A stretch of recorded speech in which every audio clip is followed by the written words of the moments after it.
Good day, dear students. Today's topic for discussion is polymerase chain reaction, which is the third step in the process of recombinant DNA technology or genetic engineering. Now, what does this polymerase chain reaction means?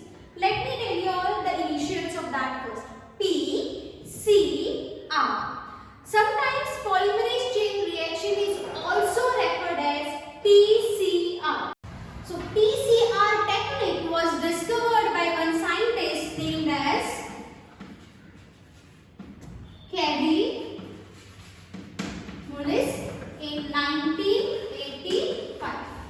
Got it? So this was the scientist or biotechnologist who discovered this technique, which is widely accepted by all the biotechnologists, and now this is being used to amplify the gene of interest. So PCR, that is polymerase. Now what is polymerase? It is nothing but it is polymerization process, or simply I can say that it is amplification. So there is one gene. Now that gene is being produced in many copies, multiple copies of that fragment of DNA or gene of interest is produced.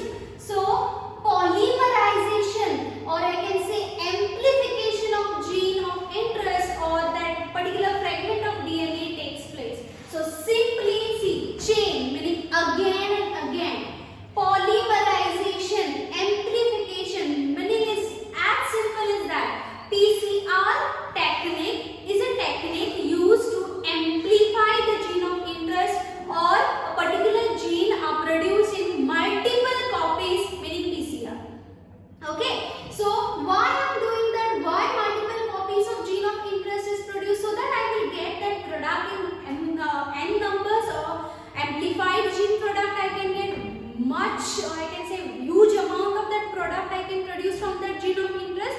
That is why from one gene I can produce billions of gene within few hours. Imagine students, one gene I can produce that gene in n numbers, multiple copies of that gene of interest is produced within for example 2 hours to 3 hours. This is the technique called as PCR technique. Okay, now this PCR technique, it requires a machinery. Just like you are photocopying the document, likewise a gene of interest is being copied. So you are photocopying that gene of interest in n numbers, whatever amount I want.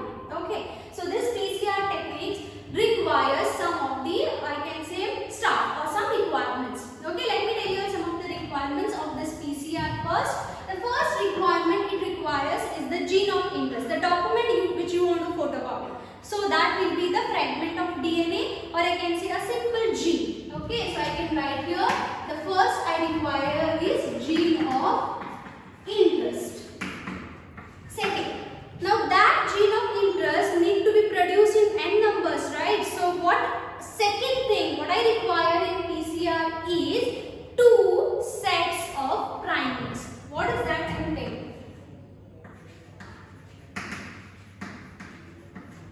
2 primers or 2 sets of primers. Okay, and then third thing, which is very important thing I require in this PCR technique, is the enzyme DNA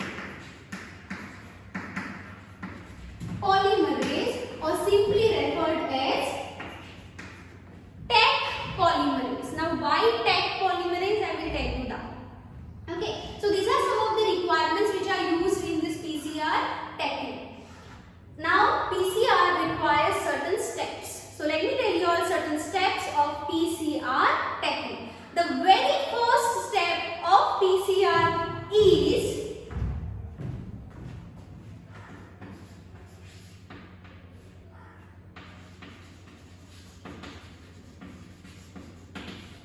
denaturation. The first step of PCR is denaturation. Now what is denaturation and what is done in this particular step? Everyone knows that DNA is a helical structure. It is a double helix. It is double stranded, right? Now if the gene of interest is present here in this particular strand, so that gene of interest, if I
one more strand will be produced. From this strand, one more strand will be produced. And the new strand which is produced always is produced from 5' to 3' end. Remember this thing. Got it? So this will be produced now. So the next step after denaturation is, the second step is called as annealing. Simply referred as to join. Okay, annealing means to join. So what happens here? I told you there is one strand over here, there is one other strand. For example, this is 3', this is 5', this is 5', this is 3'. Now these are the two strands which I have separated. I need to copy it. So what I am doing is, I am artificially synthesizing one primer, okay, which is a small oligonucleotide, or I can say a very short fragment of DNA, which we have to further copy. Okay, so the small fragment of DNA will be produced somewhere here.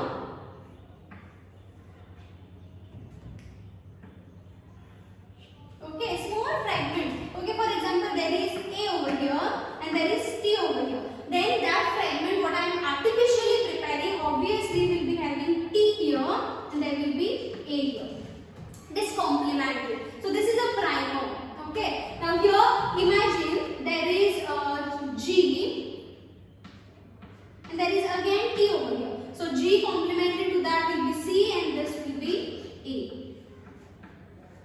A will be good. So two short fragment, I can say, oligonucleotides, that is called as primers. Everyone knows when DNA is copied to RNA, that is in the replication, transcription process. What happens when the DNA is producing that RNA? First, the RNA primers are joining to that. Same technique PCR is using. They are producing some artificial primers which are complementary to that fragment of DNA or the initial location. And then these primers are attached. So primers have annealed, meaning join. So joining will be done by the hydrogen bonds. Everyone knows that. So joining has taken place now. So that is called as annealing. Joining has taken place now. Okay, that is annealing. Now let me tell you the third step. That is the third step, which is again a very important step in DNA or polymerase chain reaction, is the primer, or you can simply refer as extension.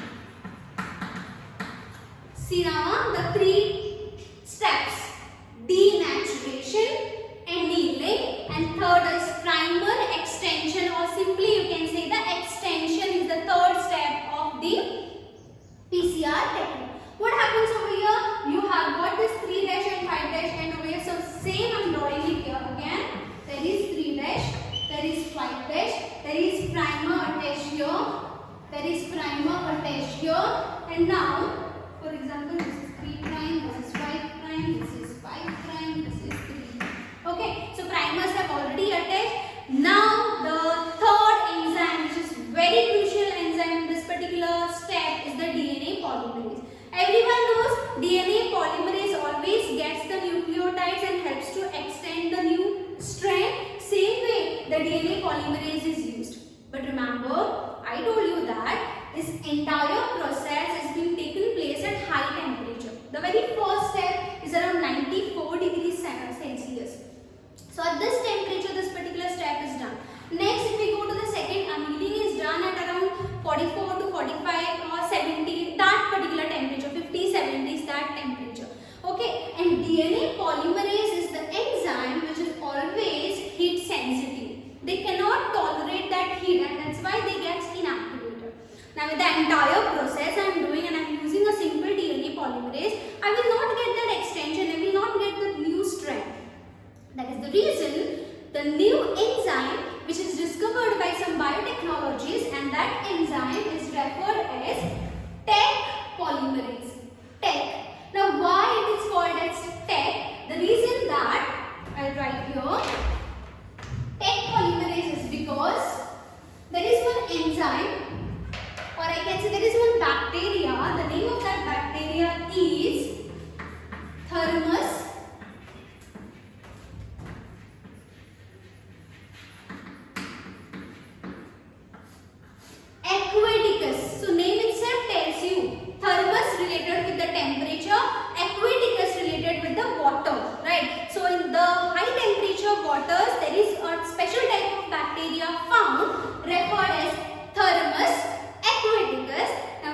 referred as Taq polymerase. Taq, T-A-Q. T is because of that thermus, okay, and aquaticus, so AQ, thermus aquaticus. Taq polymerase, which is I can say which is surviving in that, which is activated in that high temperature. That's why biotechnologists have isolated this Taq polymerase enzyme, and now the Taq polymerase enzyme is being joining here. The Taq polymerase enzyme will be joining here.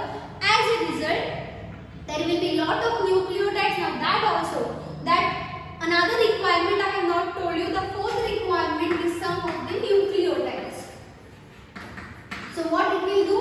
This Taq polymerase enzyme will get that nucleotides, okay, in the process which is used. So for example, there is A over here, there is C over here, there is G, there is again A, there is T. Then what will happen? This Taq polymerase enzyme will get the complementary strands. For example, there will be T, it will get, then G, it will get C, then T, then A, like that. Here also the strand will be copied, the strand will be copied.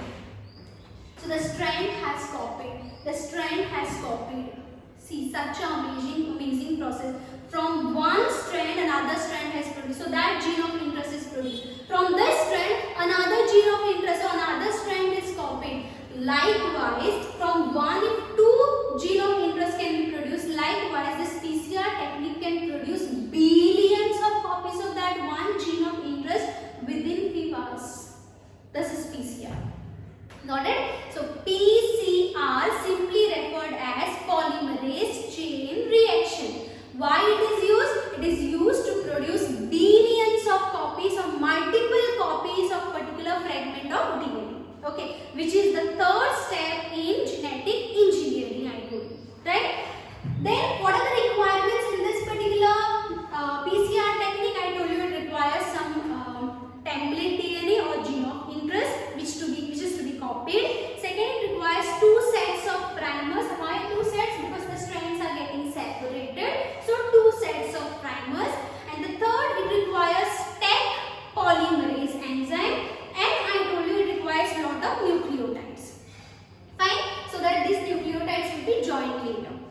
Then the steps of PCR. It has the first step called as denaturation, which is done at very high temperature, more than that of 90 degrees, 94, 95, like that temperature is used over here, wherein the DNA are separated, the DNA strands are separated at high temperatures. So denaturation technique is referred over here. Then is annealing. Annealing meaning to join. So what is joined? To the separated template DNAs, the primers are joined. So primers have joined now. Once the primers have joined, now the next enzyme gets activated, that is Taq polymerase enzyme. Taq polymerase enzymes gets the nucleotide and the new strand is copied. So from one, two strands have produced. So from one, two gene of interest have produced. Likewise, PCR technique, from one gene of interest, from one fragment of DNA, it can produce multiple copies. And now that multiple copies of that gene of interest is ligated to the vector and the further process of genetic engineering process. Okay, students?